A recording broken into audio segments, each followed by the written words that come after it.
নওগাঁর সাপাহার উপজেলার ঐতিহ্যবাহী জবইবিলের পাখি জরিপ ২০২৫ প্রকাশ করা হয়েছে।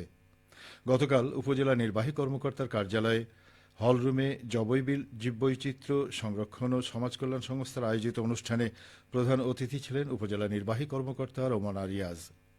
অনুষ্ঠানে জরিপ তুলে ধরেন আয়োজক সংস্থার প্রতিষ্ঠাতা সোহানুর রহমান সবুজ। এবারের জরিপে দেখা যায় ২৬ ধরনের পরিযায়ী, ১৮ ধরনের দেশি সহ মোট ৪৪ প্রজাতির পাখি পাওয়া গেছে, যার সংখ্যা প্রায় ২,২৫৮। জরিপে আরও বলা হয়, আগের বছরে পাখির সংখ্যা ছিল প্রায় ১১,০০০। বিশ্লেষণে দেখা যায় আগত পাখির প্রজাতি বেড়েছে, সংখ্যায় কমেছে।